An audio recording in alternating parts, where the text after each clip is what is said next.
There is one mega thing that you should really do to your battery terminals or your battery leads on your EXP or Escort, or honestly any car for that matter. Any car that has these should be replaced. What these are, I believe they're lead clamps. They're extremely soft.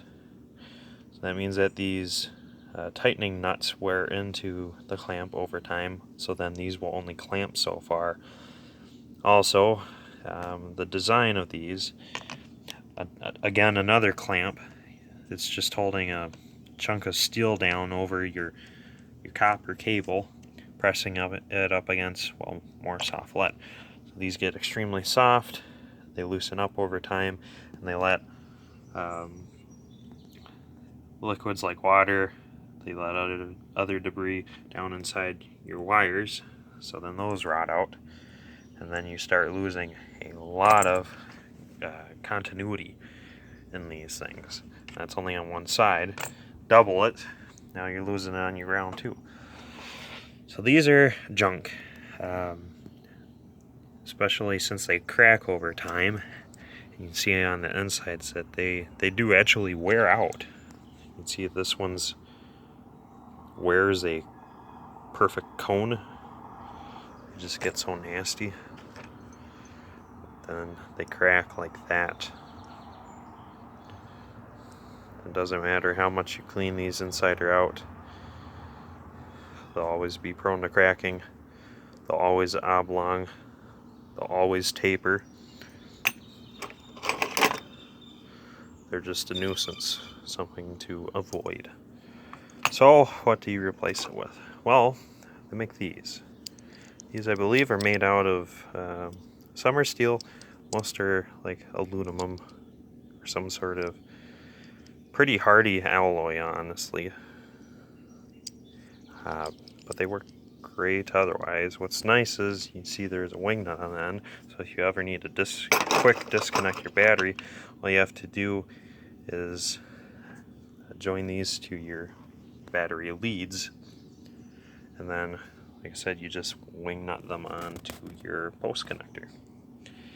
So what I had to do was I had to go out, because all my local stores, they sell these guys in two sizes. They sell them big and they sell them small, and they come in pairs, but they don't come in these odd pairs. They come as two smalls or two bigs. So I bought two smalls and two bigs because your positive wire is smaller than your negative wire. And then this is supposed to have a small cable coming out of it and attaching to this screw right here for better ground. But mine has disappeared. I think it fell out of the clamp one day, and this got loose enough that it worked its way out, because the clamp for it had a crack in it. So then it just fell off and disappeared on the road. But I have more to replace it with, but it's not a main concern right now. It hasn't been an issue yet, so not too worried about it. So I have a really good ground elsewhere. Anyhow, how this works. Well, you have to separate your leads from your clamps. To do that, you just undo these two screws. Again, whenever you're doing this stuff, unhook the battery, save you a lot of time.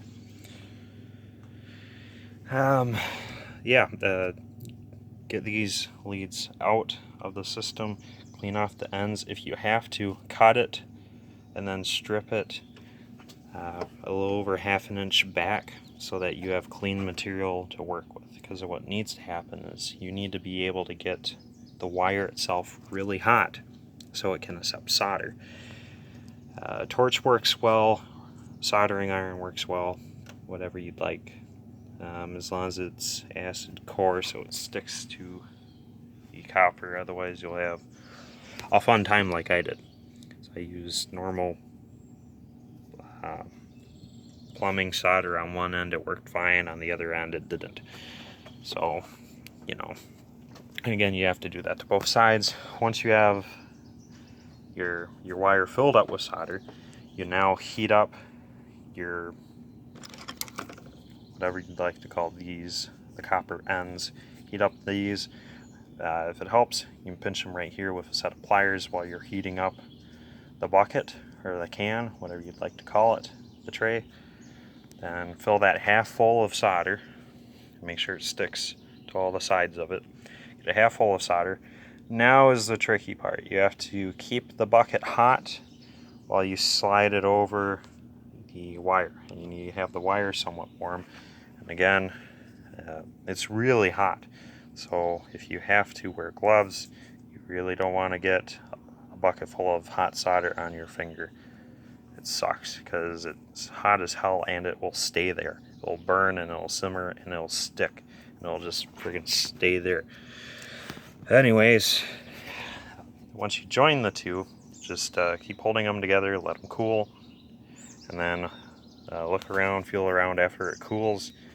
Grab the end, the copper end, and the wire itself, wiggle them around, and they should move together as one unit. If this moves a lot, this moves little, then you need to go back and do it again. Heat it up, back up, pull it out, put more solder in there, heat it up again, stick them back together, try again. Keep doing it till it works. Once you get it to stick, let's pretend I have the wire sticking out of this guy. You need to tip it vertical.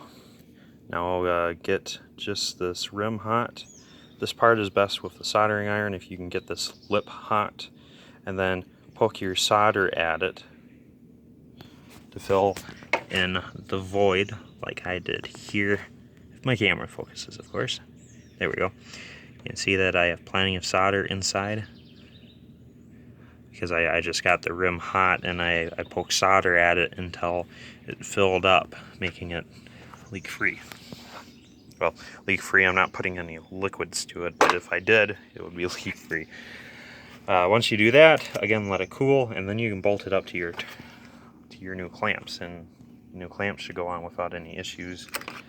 For whatever reason, my clamps had the same problems as my little thingers did. They sell these in pairs, one big or two big and two small, which was weird. So I had to buy a couple of these again, but you know, now I guess I got enough for a few cars. And they just go on. They don't crack. They don't turn green like the lead does. They don't eat into themselves. But something to take note is if you pull these on and off a lot, it will wear out your post. But again, that's why they have these wing nuts.